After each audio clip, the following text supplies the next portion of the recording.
Then you realize how crazily inaccurate. Oh yeah. How like, nutrients. Acted like that. Talking about glucose primarily. Excretion, so taking out substances too. Protection, that is referring to your white blood cells. And then regulation, I'm pretty sure that's in reference to hormones that are released into your bloodstream, so it can regulate your body. So an example of that is going to be,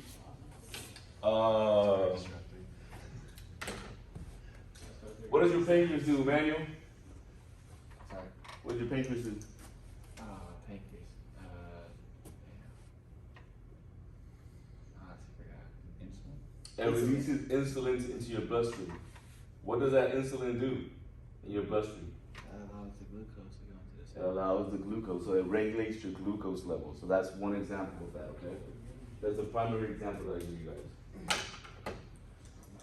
Perfusion versus hypoperfusion. So again, perfusion means that everything is normal. So that system that we covered, that means that all that stuff is going on time. And we're making what on time? ATP. ATP, so you're staying alive. Hypoperfusion means that's happening slow, so we're not making enough ATP. Simple. Then we got shock. So shock really is just a continuation of hypoperfusion. If you guys forgot that, remember it. Shock is just a continuation. Nobody ever stopped to reverse hypoperfusion, and so it developed into what we call shock.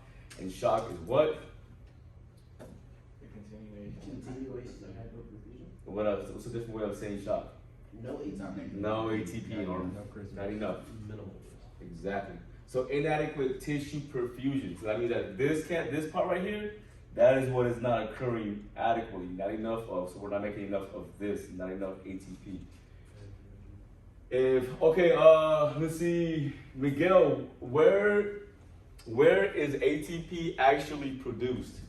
In the cell. In the cell. In the what? In the mitochondria. Perfect. Awesome. All right.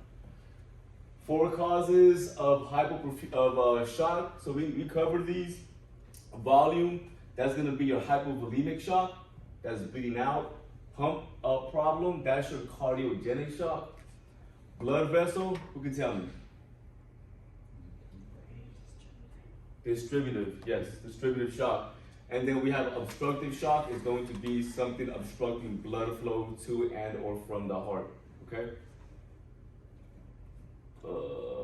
If you guys want to get your verbiage, go ahead.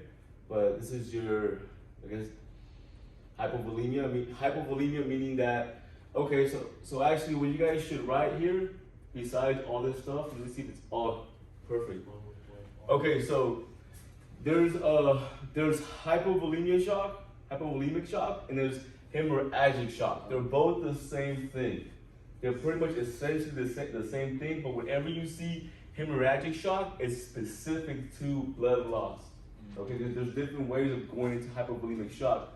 But if it's this, it's specific to blood loss. Hemorrhagic, they bled out, which led to shock. Okay?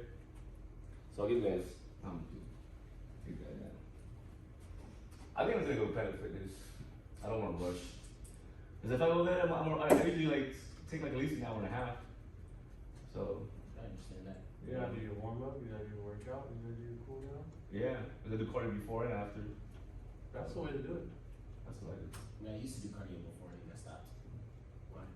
Mom. Just tired. It gets that blood flowing, gets the muscles loose and nice and ready to go.